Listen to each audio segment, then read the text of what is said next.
The ambassador's promise. Ambassador Elena Reyes stared through the viewport of her diplomatic vessel as it approached the azure world of Solara Prime.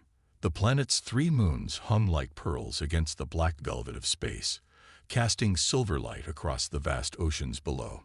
This would be humanity's first official contact with the Solarans, a species known throughout the galaxy for their advanced bioengineering and peaceful philosophy. Behind her, Communications Officer Darius Chen cleared his throat. Ambassador, incoming transmission from the Hegemony administrative vessel in orbit. Elena suppressed a sigh. The Galactic Hegemony, a coalition of the 7 oldest spacefaring species, had guided galactic affairs for over 2,000 years. They'd made their position on humanity perfectly clear. Too aggressive, too unpredictable, too dangerous to be trusted with advanced technology. For 50 years since humanity's first FTL jump, the hegemony had systematically blocked Earth from forming alliances or trading with established galactic powers. "Put them through, Darius," she said, straightening her midnight blue uniform. The sharp, angular face of High Administrator Vexthor appeared on screen. His scaled skin glistened under the lights of his command center, 6 yellow eyes narrowing at the sight of her. "Ambassador Reyes," he hissed, "your vessel is approaching a protected developmental zone. The Solarans are under hegemony oversight. Your presence violates Protocol 37B of the Galactic Charter." Elena smiled diplomatically. "High Administrator, with all respect, the Solarans extended this invitation directly. As they achieved FTL capability 12 years ago, they qualify as a sovereign species under the very same charter. Section 14, Paragraph 3. Vexthor's jaw ridges flared in anger. The humans demonstrate their usual selective reading of our laws. The Solarans remain under probationary status until their evaluation is complete. An evaluation that has lasted 12 years when the standard period is 3, Elena countered. "My government has filed 17 formal inquiries regarding this delay. We're still awaiting responses. Your presence is unwelcome, Ambassador. The consequences will be severe if you proceed." The transmission cut abruptly. Captain Mira Singh approached from the bridge.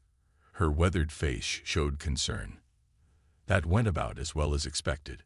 Security scans show the hegemony has 5 warships in the system, unusual for a developmental oversight mission." Elena nodded. "The hegemony doesn't want us making friends, especially not with a species as advanced as the Solarans." She turned to face the bridge crew. "Proceed as planned. We have a legitimate invitation and diplomatic clearance." The ship descended through Solara Prime's atmosphere, landing at the designated coordinates in the coastal capital city of Luminara. The spired architecture glittered with bioluminescent light, buildings seemingly grown rather than constructed, curving organically toward the sky. A delegation awaited them on the landing pad. Tall, slender beings with opalescent skin that shimmered with color as they moved. Their large, faceted eyes reflected the world around them like living prisms. Elena stepped forward and raised her hands, palms forward, in the traditional Solaran greeting. "People of Solara, I bring friendship from Earth. We are honored by your invitation." The tallest Solaran, his ceremonial robes marking him as Prince Cyril, mirrored her gesture. "The honor is ours, Ambassador Reyes. For too long, the hegemony has kept us isolated from potential allies. We have much to discuss." The diplomatic party was escorted through the luminous city. Solaran citizens watched with undisguised curiosity. Humans were likely the first non-hegemony species they'd ever seen in person. Elena noticed security forces stationed discreetly throughout their route. The Solarans were taking no chances with their guests' safety. Prince Cyril led them to a massive chamber whose ceiling opened to the sky. "The Hall of Transparency," he explained. "Our most sacred place for truth-speaking." Once sealed inside, Cyril's demeanor changed dramatically. "Ambassador, we have little time. What I share now must not leave this chamber." Elena nodded, instantly alert. "You have my word." The hegemony has scheduled what they call a cultural integration ceremony in 3 days. All Solaran leadership will attend. Zarel's colors darkened with emotion. Our intelligence suggests it is actually a planned purge. Elena felt ice in her veins. A purge? You're certain? A female Solaran stepped forward, introducing herself as Chief Intelligence Analyst Mila. We intercepted communications between hegemony vessels. They speak of population reduction and resource reclamation. This matches historical patterns before the hegemony eliminated the Krell and Viridian civilizations. Darius, who had been scanning documents on his datapad, looked up sharply. Those species are listed as extinct due to natural disasters. Engineered disasters, Zarel corrected. The hegemony allows no potential rivals. The Krell were master shipbuilders, the Viridians, weapons innovators, and the Solarans are bioengineers, Elena realized. Your advancements threaten their technological monopoly. Mila's skin rippled with dark blues. Fear. We discovered how to integrate biological and technological systems at a cellular level. Our breakthroughs could revolutionize medicine, terraforming, even interstellar travel. Why now? Elena asked. You've had these capabilities for years. Because of you, Zarel said simply. Humanity. The hegemony fears a human-Solaran alliance more than anything.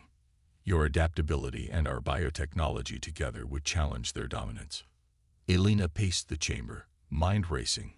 We need evidence, something concrete we can present to the Galactic Assembly. Evidence won't matter, Mila said bitterly. The Assembly is controlled by hegemony interests. Then we evacuate your leadership before the ceremony, Elena suggested. Zarel shook his head. They'd monitor all orbital traffic. Any unusual movement would trigger immediate action. Elena's communicator chimed. It was Captain Singh. Ambassador, urgent news. Our orbital sensors detected stealth vessels entering the system. Hegemony Purifier-class ships. The room fell silent. Everyone present knew what Purifier-class ships were designed for. Planetary bombardment. They're moving up the timeline, Elena whispered. How long? Hours, not days, Singh replied. Elena turned to Zarel. You need to order a planetary evacuation immediately. Impossible, Zarel said, his colors fading to ashen gray. We have billions of citizens and only enough ships for perhaps 1 million people. Elena made a split-second decision. Captain Singh, transmit Emergency Protocol Omega to Earth Command. Authorization raise Alpha 79. Ambassador, that will reveal. I know what it will reveal. Elena cut her off. Do it now. She turned to the stunned Solarans. Gather your leadership and as many civilians as you can reach. You have 2 hours. 2 hours for what? Zarel asked. To save your species, Elena answered grimly. Events moved with brutal efficiency after that. While the Solarans mobilized evacuation efforts, Elena's team coordinated with Earth Command. Protocol Omega was humanity's deepest secret, the revelation that Earth had built its own fleet of advanced warships in direct violation of hegemony restrictions. For 50 years, human ships had officially been limited to minimal defensive capabilities while secretly, deep in asteroid bases and hidden lunar facilities, humanity had prepared for exactly this scenario. By the time the first hegemony plasma bombardment began to fall on Luminara, the Solaran evacuation was underway. The hegemony, expecting no resistance, had been caught off guard when 3 Earth battlecruisers dropped out of stealth positions to provide cover fire. Elena stood in the central evacuation center with Prince Cyril, coordinating the desperate flight of civilians. The ground shook with each impact, the beautiful crystal spires of the city shattering one by one. The 3rd evacuation wave is away, reported Darius, his face streaked with dust from a partial ceiling collapse. But the hegemony has adapted its targeting. They're focusing on our ships now. A tremendous explosion rocked the building. Structural supports began to fail as the ceiling started to collapse. Alina pushed several Solaran children toward the exit before diving clear herself. When she looked up, part of the chamber had collapsed, cutting them off from the main evacuation route. "Is there another way out?" she shouted to Zurl over the din of destruction. The prince nodded, leading them down a secondary corridor.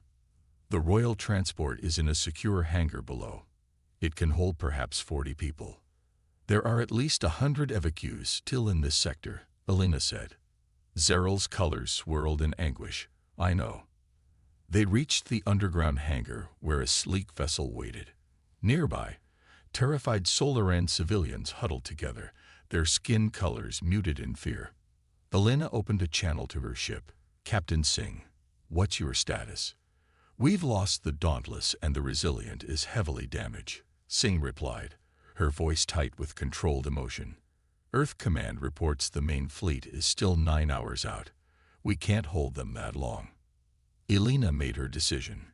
"Get our remaining ship out with as many evacuees as possible. The prince and I will take his transport with the civilians from this sector." "Ambassador." "That's an order, Captain. Humanity made a promise to protect our allies. Keep that promise."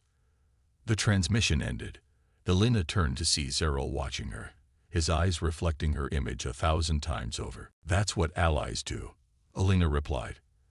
As they loaded civilians onto the transport, a deafening roar filled the air. The ceiling of the hangar began to crack as the bombardment intensified. "We're out of time," Zeril said. They sealed the transport doors with barely half the civilians aboard, all they could fit. Alina took the co-pilot's seat as Zeril guided the ship out through a collapsing tunnel into the burning sky above Luminara. What they saw from orbit would haunt Alina forever. The once beautiful azure world was scared with fire, clouds of ash obscuring entire continents. Hegemony warships methodically circled the planet, firing precise bursts that targeted population centers. "This is genocide," she whispered. Prince Cyril's voice was hollow with shock. "My world, my people." The Solaran royal transport slipped past the Hegemony blockade, its advanced stealth systems temporarily shielding them from detection. As they prepared to jump to emergency coordinates, Alina sent one final transmission to Earth. "This is Ambassador Reyes to all Earth Command. The Hegemony has begun the systematic destruction of Solara Prime. I have Prince Sorrel and approximately 40 survivors aboard. Countless billions are being slaughtered as I speak." She paused, fighting to keep her voice steady. "The Hegemony has shown its true face today. Humanity must answer. Rise out." As the ship jumped to safety, Alina made a silent promise to the burning world behind them. This atrocity would not go unanswered. Humanity had hidden its strength for decades, waiting for the right moment to challenge the Hegemony's cruel rule. That moment had come. Retribution's edge. Admiral Haruto Kato stood before the holographic display in Earth Fleet Command, his weathered face illuminated by the blue glow of tactical projections. Around him, the highest-ranking military officials of Earth's United Defense Force watched in grim silence as the footage from Solara Prime played for the 5th time. The systematic destruction of an entire civilization. Billions of lives extinguished in a matter of hours. The Solaran evacuation ships have been directed to the Artemis base in the Kuiper Belt, reported General Diana Okafor, her voice tight with controlled rage. Ambassador Reyes and Prince Earl will arrive within 12 hours. Admiral Kato nodded. "And the Hegemony?" "Still at Solara Prime, harvesting resources from the ruins," Diana replied. "Our stealth probes indicate they're already setting up mining operations. They're not even waiting for the fires to cool." President Amaran Mostu, attending via secure hologram from Earth, spoke next. "Admiral Kato, the Security Council has voted. Authorization for Operation Sunbreaker is granted. Full deployment of the Phoenix fleet is approved." A murmur ran through the assembled officers. For 50 years, humanity had hidden its true military capabilities from the Hegemony. While officially complying with restrictions that limited Earth ships to minimal defensive capabilities, a secret fleet had been constructed in hidden shipyards throughout the solar system. The Phoenix Fleet, named for the mythical bird reborn from ashes, represented humanity's determination to never again be at the mercy of alien powers. It's time to show the hegemony what humanity is truly capable of, Cato said, his voice deceptively soft. Commence Operation Sunbreaker. Throughout the solar system, hidden facilities sprang to life. Massive doors opened in the sides of asteroids. Shipyards concealed beneath the clouds of Jupiter activated launch sequences. Stealth hangars on Mars and Luna disgorged vessels that had never been registered in any official database. The Phoenix Fleet consisted of over 200 warships, from nimble attack cruisers to massive dreadnoughts. Each incorporated reverse-engineered alien technology combined with uniquely human innovations. They had been built for one purpose: to challenge the hegemony's military supremacy. Admiral Cato transferred to the fleet flagship, the UES Prometheus, a vessel 3 times larger than any officially acknowledged human ship. On the bridge, he met with his command staff to finalize the battle plan. The hegemony has ruled through fear for 2,000 years, he told them. They've eliminated any species that threatened their power. Today, we show them they've finally met their match. Strategic displays showed the fleet's primary targets, 7 key hegemony worlds, including their homeworld of Vex Prime. Simultaneous strikes would throw their command structure into chaos. The plan was not total war. Humanity would not descend to genocide, but rather a surgical dismantling of the hegemony's military capacity. Sir, his executive officer interrupted, Ambassador Reyes is requesting permission to come aboard. Cato raised an eyebrow. Granted. Escort her to the bridge immediately. Elena Reyes arrived minutes later, her diplomatic uniform replaced by a standard fleet jumpsuit. Behind her came Prince Cyril, his opalescent skin now dull with grief, and several other Solaran survivors. Admiral, Elena said, saluting crisply. Prince Cyril has critical intelligence on hegemony defenses. Cyril stepped forward. My people have been studying the hegemony for generations, preparing for a day we hoped would never come. We have detailed schematics of their defense systems, access codes to their communication networks, and the locations of their fleet staging areas. Your Highness, Cato said with genuine respect, this information could save countless lives, both human and Solaran. The Solarans and humans stand together now, Cyril replied. My only request is that I be allowed to join this fight. I have extensive training in biological warfare countermeasures, knowledge that may be useful when the hegemony deploys their more exotic weapons. Cato considered the request. Granted, you will work directly with our tactical division. As the meeting continued, Cyril provided the command staff with access to Solaran intelligence. What they discovered was sobering. The hegemony had been systematically eliminating threatening species for millennia, rewriting galactic history to erase their victims. Humanity was but the latest target in a long line of civilizations deemed too dangerous to exist. 12 hours later, the Phoenix Fleet departed the solar system through a series of controlled wormholes, another technology the hegemony believed humans didn't possess. They emerged simultaneously at 7 different hegemony systems. At the hegemony military hub of HFY, Admiral Cato led the largest battle group personally. The Prometheus dropped out of the wormhole directly above the planet's main defense station. Before the hegemony could react, precision strikes disabled their orbital weapons platforms. This is Admiral Haruto Cato of the United Earth Fleet. He broadcast on all frequencies. The hegemony's unprovoked genocide of the Solaran people will not stand. Surrender your military installations and prepare for new leadership. The response was immediate and predictable, a barrage of plasma fire from the planet's surface batteries. The human fleet had anticipated this, their ships equipped with advanced deflection shields based on principles even the hegemony hadn't mastered. They always assumed superior firepower equals victory, Cato remarked to Elena, who stood beside him on the bridge. It's why they've never truly understood humans. The battle for HFY lasted less than 3 hours. Precision strikes neutralized military targets while avoiding civilian areas. Dropships deployed ground forces to secure strategic locations. By the time the planetary governor surrendered, the hegemony forces had suffered overwhelming losses, while civilian casualties remained minimal. Similar scenes played out across 6 other systems. The Phoenix fleet operated with surgical precision, dismantling the hegemony's military infrastructure without resorting to the planetary bombardment tactics that had destroyed Solara Prime. On the Prometheus, Alina worked tirelessly alongside Prince Cyril, coordinating with other surviving Solarans who had been hidden throughout the galaxy by their intelligence network.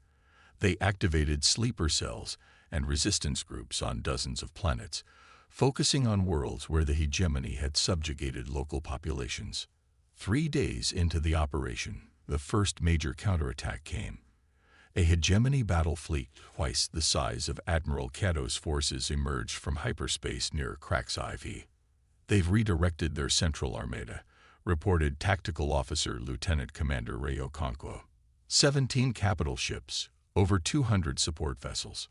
Cato studied the tactical display calmly. Right on schedule. Move the fleet into Sunbreaker Formation Beta. Prepare for Phase 2. The human fleet appeared to retreat, drawing the hegemony forces into pursuit. As they passed the 4th moon of Sci-Fi, the trap was sprung. Hidden antimatter mines detonated throughout the enemy formation, disrupting their shields. Simultaneously, cloaked human destroyers decloaked and opened fire from point-blank range. On the bridge of the hegemony flagship Eternal Dominion, High Commander Vexthor watched in horror as his ships were systematically disabled. The humans were not using standard weapons, but precisely calibrated energy pulses that overloaded systems without destroying the vessels completely. Impossible, he hissed as reports of failures cascaded across his command console. These primitives can't have such technology. A communication request flashed on his screen. Against his better judgment, Vexthor accepted it. Admiral Cato's face appeared. High Commander, your fleet is neutralized. Your crews can be saved if you order an immediate surrender. Humans, Vexthor spat. You think one victory makes you our equals. We have ruled the stars for 2,000 years. We have erased entire species from history. You are nothing. Yet here we are, Cato replied evenly. Your choice, Commander. Surrender or perish. Vexthor cut the transmission. He turned to his second-in-command. Initiate the Omega Protocol. The humans must not be allowed to inspire others. On the Prometheus, alarms blared as sensors detected unusual energy readings from the hegemony flagship. They're activating some kind of superweapon, Lieutenant Commander Okonkwo reported. Energy signature unlike anything in our database. Prince Cyril rushed to the tactical station, his colors flashing with alarm. It's the World Breaker. The same weapon they used on my homeworld. Can we stop it? Cato demanded. Theoretically, Cyril replied. The weapon creates a cascading reaction in a planet's core, but it requires massive energy buildup. If we can disrupt that buildup, Elena stepped forward. The solar and biointegration technology. Could we use it to create a counterfrequency? Cyril's colors shifted to hopeful blue. Yes, with your quantum processors and our biological harmonizers, we might generate an inverse wave pattern. Cato gave the order immediately. Make it happen. All ships, focus fire on the Eternal Dominion's main reactor housing. Buy them time. The next 30 minutes were a desperate race. While the human fleet engaged the hegemony forces, Elena, Cyril, and a combined team of human engineers and Solaran scientists worked to integrate their technologies.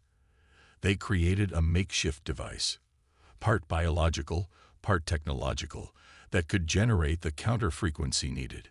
It's ready, Elena reported, but we need to get it within half a kilometer of their main emitter. Cato nodded grimly. I'll take a strike team myself. No, Elena countered. The fleet needs you. I'll go with Cyril.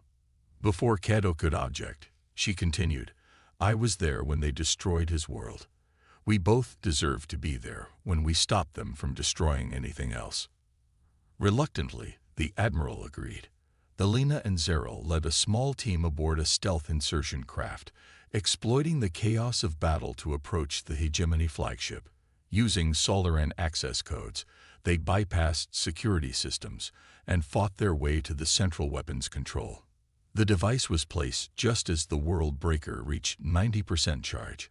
When activated, it created a feedback loop that reverberated through the weapons systems. The Hegemony flagship shuddered as energy conduits overloaded. The World Breaker imploded, taking the ship's main power core with it. High Commander Vexthor watched in disbelief as his mighty vessel went dark around him. Emergency lighting cast eerie shadows across the bridge as human boarding parties breached the outer hull. When Admiral Cato finally came face to face with the Hegemony leader, Vexthor had been secured by Elena's team. The Hegemony commander's 6 eyes burned with hatred. "This changes nothing," he hissed. "The other Hegemony worlds will never submit to human rule." "We're not interested in ruling," Cato replied. "Unlike you, we don't believe domination is the natural order of things." Over the next week, the coordinated human Solaran campaign systematically dismantled the Hegemony's military infrastructure. With each victory, more subjugated species rose up against their oppressors. The Phoenix fleet was joined by allies from dozens of worlds, all victims of Hegemony exploitation. The final battle took place at Vex Prime itself. The Hegemony's last defensive fleet formed a desperate blockade around their homeworld. Admiral Cato offered them one last chance to surrender. "Your empire is finished," he transmitted, "but your people need not suffer. Lay down your weapons, and we can build a different kind of galaxy together." For 3 tense hours, no response came. Then, one by one, the Hegemony ships powered down their weapon systems. The 2,000-year reign of terror was over. In the aftermath, Elena Reyes found herself standing beside Prince Zeril in the great hall of what had once been the Hegemony's central government complex. Representatives from 27 species had gathered to discuss the formation of a new galactic council, one based on equality rather than domination. "My people are gone," Zeril said quietly. "Our homeworld destroyed. Yet something new rises from those ashes." Elena nodded. "The surviving Solarans will have a new homeworld. Earth has already pledged territories for resettlement." "And the humans?" Zeril asked. "After showing such power, what will you do with it?" Elena smiled. "What humans have always done with power: argue endlessly about how to use it responsibly." The prince's colors shifted to amused violet. "Perhaps that is why the Hegemony feared you so much. Not your strength, but your restraint." As the representatives began to take their seats for the first session of the new council, Elena reflected on the journey that had brought them here. Humanity had hidden in the shadows, building their strength while appearing weak. The Solarans had studied their oppressors while seeming to comply. Both had waited for the right moment to act. The Hegemony had ruled through fear for 2 millennia. They had never understood that true strength comes not from domination, but from cooperation. They had believed themselves invincible, never realizing that their greatest weakness was their belief in their own superiority. Now a new chapter in galactic history was beginning, one written not by conquerors, but by allies who had learned that standing together was the greatest power of all.